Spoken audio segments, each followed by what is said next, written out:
intii towradu ay dhalatay ee xukunka aad la wareegteen ee shaqadaadu ay badatay ee mas'uuliyadda ku saaran ay badatay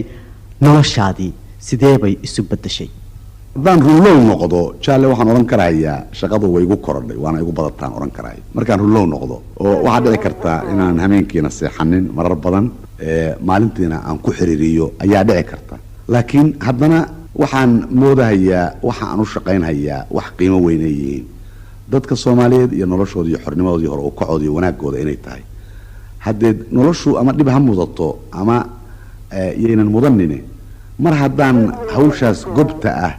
randhiiska dambana u yeelanaya ilmaha Soomaaliyeed aan hayo dhibaatada isoo gaaraysa ma kasaba Mr President markaadan shaqaynaynin arrimaha aad ku madadaalato ee hawbiga ku ah maxaa kamida wallahi mar aan shaqayn ma arkinba wax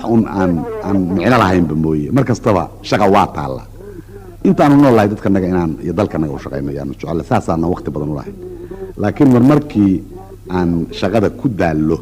si shaqada haddana aan xoog ugu sii yeelano meelaha aan aadaa waxa kamida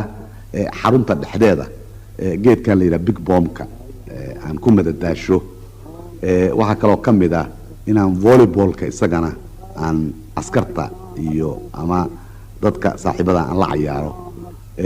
haddii ay ii soo gashana haddaan faras helo waa jeclahay inaan eriyo cabaar Mr President waxaan jeclahay in aan ku weydiiyo shaqada aad qabato ta aad ugu jeceshahay runtii shaqada dalku ma kala leh mid la jeclaa mid gaar ah laakiin kullayba anigu waxaan ugu jeclahay marka aan hayo waxa durbadiiba teegaaraya ama wax u tarahaya dadka agoonta ah iyo dadka curyaanka oo Soomaalida oo dadka aad u liita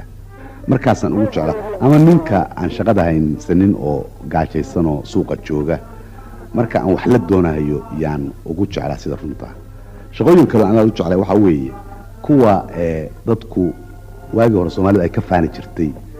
Mr President tan iyo intii ay dhalatay towradu waa maxay arrimaha kugu waaweyn ee maanta aad isleedahay maydnaan qaban Charles aan hore kuugu sheegay annagu ma moodayno wax badan inaan qabanay maxaa wacay ninana de abaalba kaga rabnay ma jiro waajibna saaraabay ahayd noomana ay ogolaan karin wax weyn inaan qabanno dhaqaalaha dalku nooma ogolaan karin iyo sabab badan oo kaleeto oo markii dal uu ku dhaqmaayo hore isugu dhaqmi jiray nidaam aan muxuu ah maslaxadiisa haynin laakiin waxaanu isleenahay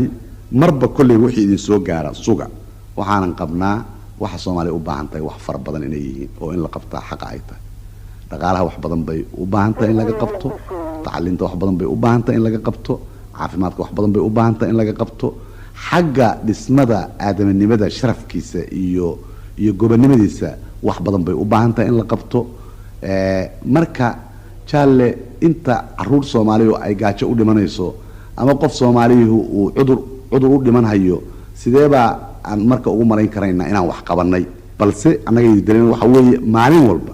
meeshii aan qabanna waa inay meel sugan noqotaa ee wax dhalanteeda waa inay noqon waxaanu qaban karno inaan qabanno waxaanan qaban karin inaanan u dhuuntaagin waqti aan munaasib ahayn anagoon gaarin waqtiga munaasibka mid walba inaan sugno ayay tahay taladanadu Mr President waxaa jira dad fara badan oo Soomaaliya oo ku dhaqan dalalka dibadda oo markii ugu horeysay maanta codkaaga maqlaya fariinta aad dadka maanta gaarsiinaysaa waa maxay waxaan gaarsiinayaa ummad walba adduunka joogta taariikh bay leedahay dadka Soomaalida oo dibadda jooga waxaan gaarsiinayaa aan una dirayaa waxa weeye xornimada Soomaaliyeed markii ay isku bilowday inay baadi goobto u halganto dadka dibadda jooga qayb weyn bay ka qaateen waxay uga qaateen xoolahooda waxay uga qaateen codkooda waxay uga qaateen in ay istaageeraan isjeclaadaan ayaan darro waxa ahayd markii xornimadii la helay sidii maamulkuba halka uga xumaaday iyagana maamulku inuu ka xumaaday qofku wuxuu ku sharaf leeyahay dalkiisa haddii uusan dalkiisa aaminsanayn wax xushmadaynaya ma jiraan